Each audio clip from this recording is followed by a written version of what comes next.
Hello guys, my name is Pratima Bharti and welcome to my channel. Today in this video I am going to share with you may have been and may have to. Guys, आज के इस video में मैं आपको बताने जा रही हूँ may have been and may have to के बारे में। तो समझते हैं कैसे इनका यूज करना है। पहला है may have been। इनका यूज किया जाएगा पॉसिबिलिटी के लिए, लेकिन कहाँ पे? पास्ट स्टेट ऑफ बीइंग के लिए। पास्ट स्टेट ऑफ बीइंग का मतलब होता है गाइस, आपका कोई एक्शन नहीं होगा, कोई कार्य नहीं होगा, कोई एक्टिविटी नहीं किया जाएगा। पास्ट स्टेट ऑफ बीइंग का मतलब आप डायरेक्ट समझो कि कोई काम नहीं होगा।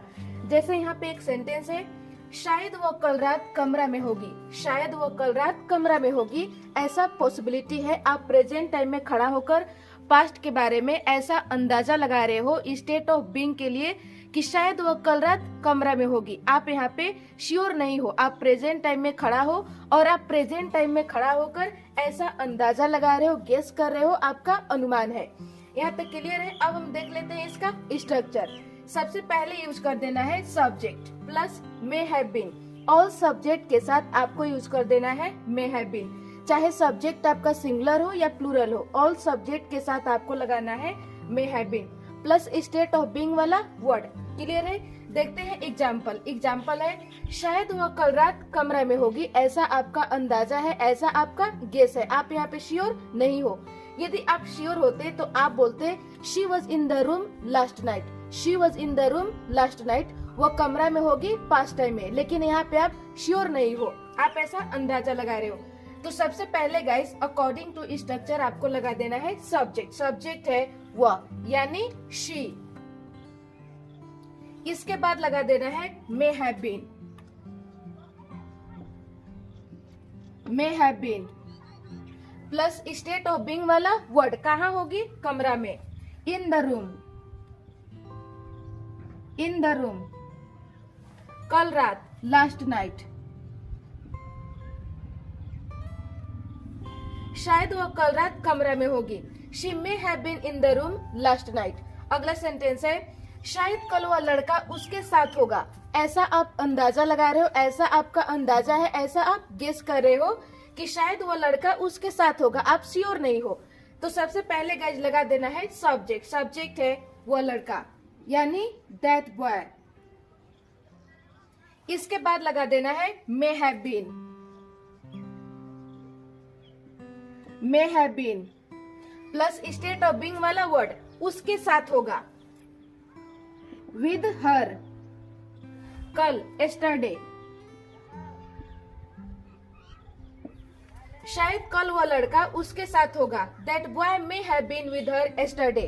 अगला सेंटेंस है, शायद वह 2 साल पहले एक सिंगर होगा। ऐसा आपका अंदाजा है, ऐसा आप गेस कर रहे हो, ऐसा आपका अनुमान है।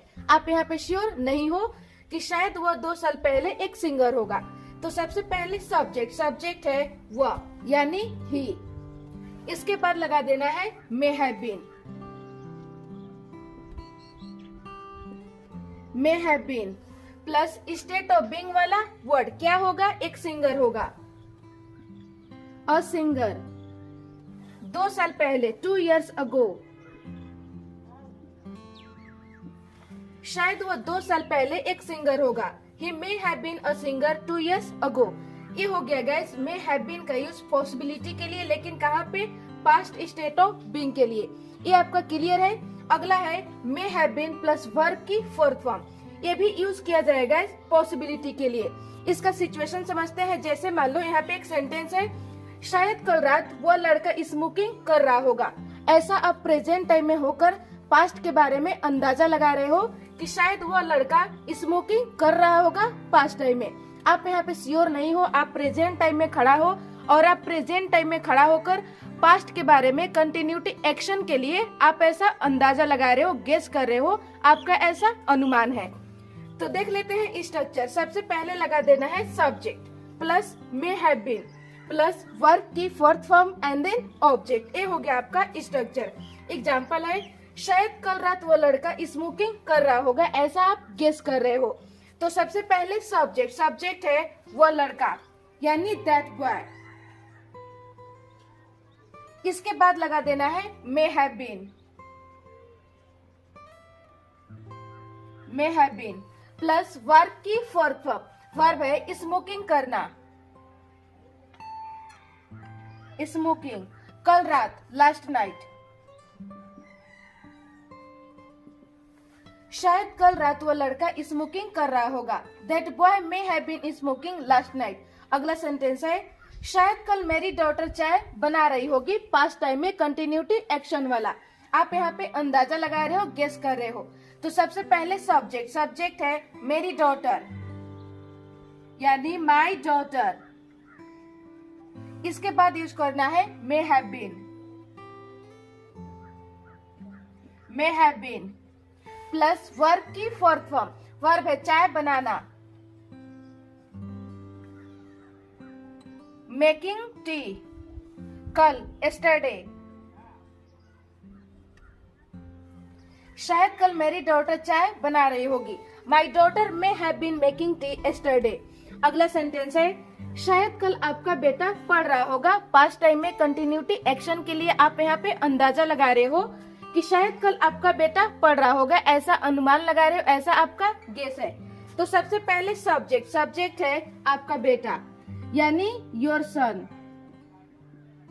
इसके बाद यूज करना है may have been, may have been plus verb की फोर्थ फॉर्म। वर्ब है पढ़ना, स्टडीइंग, कल, एस्टरडे। शायद कल आपका बेटा पढ़ रहा होगा। Your son may have been studying yesterday. ये हो गया guys may have been plus verb की फोर्थ फॉर्म का पॉसिबिलिटी के लिए आप प्रेजेंट टाइम में खड़ा हो और पास्ट एक्शन के लिए, कंटिन्यूटी एक्शन के लिए आप ऐसा अंदाजा लगा रहे हो प्रेजेंट टाइम में खड़ा होकर। ये हो गया। अगला है मे हैव प्लस वर्ब की थर्ड फॉर्म। इसका भी यूज किया जाएगा पॉसिबिलिटी के लिए। जैसे यहाँ पे एक सेंटेंस है शायद वह घर पहुंच गया होगा, ऐसा आपका अंदाजा है। आप प्रेजेंट टाइम में खड़ा हो और प्रेजेंट टाइम में खड़े होकर आप ऐसा अंदाजा लगा रहे हो, गेस कर रहे हो कि शायद वह घर पहुंच गया होगा। तो इस सिचुएशन में गाइस आपको लगा देना है मे हैव प्लस वर्ब की थर्ड फॉर्म। अब देखते हैं स्ट्रक्चर। सबसे पहले लगा देना है subject plus may have. All subject के साथ आपको यूज करना है मे हैव प्लस वर्ब की third form and then object. Example देखते हैं शायद वह घर पहुंच गया होगा, ऐसा आप अंदाजा लगा रहे हो, ऐसा आप गेस कर रहे हो, आप यहाँ पे श्योर नहीं हो। तो सबसे पहले सब्जेक्ट, सब्जेक्ट है वह यानी ही। इसके बाद लगा देना है may have, may have plus verb की थर्ड फॉर्म। वर्ब है पहुंचना, घर पहुंचना, रीच्ड होम। शायद वह घर पहुंच गया होगा। ही मे हैव रीच्ड होम। अगला सेंटेंस है शायद मेरी बहन थक गई होगी, ऐसा मैं अंदाजा लगा रही हूँ प्रेजेंट टाइम में होकर कि शायद मेरी बहन थक गई होगी। तो सबसे पहले सब्जेक्ट, सब्जेक्ट है मेरी बहन यानी माई सिस्टर। इसके बाद लगा देना है मे हैव प्लस वर्ब की थर्ड फॉर्म। वर्ब है थकना, गॉट टायर्ड। शायद मेरी बहन थक गई होगी। My sister may have got tired. अगला सेंटेंस है शायद आपकी वाइफ खाना बना लिया होगा, ऐसा आपका अंदाजा है, गेस है। तो सबसे पहले सब्जेक्ट, सब्जेक्ट है आपकी वाइफ, योर वाइफ। इसके बाद लगा देना है may have, may have plus verb की थर्ड फॉर्म। वर्ब है खाना बनाना, कुक्ड फूड। शायद आपकी वाइफ खाना बना लिया होगा। Your wife may have cooked food. ये हो गया guys may have plus verb की थर्ड फॉर्म पॉसिबिलिटी के लिए। आप प्रेजेंट टाइम में खड़ा होकर कंप्लीटेड एक्शन के लिए आप अंदाजा लगाओगे। अगला है मे हैव टू। इसका भी यूज किया जाएगा पॉसिबिलिटी के लिए। जैसे मान लो यहाँ से हम मे हटा देते हैं तो यहाँ पे बच जाता है हैव टू, और हैव टू और हैज टू दिखाता है गाइस मजबूरी। आप किसी काम को करना नहीं चाहते हो लेकिन आपको किसी काम को मजबूरी में करना पड़ता है।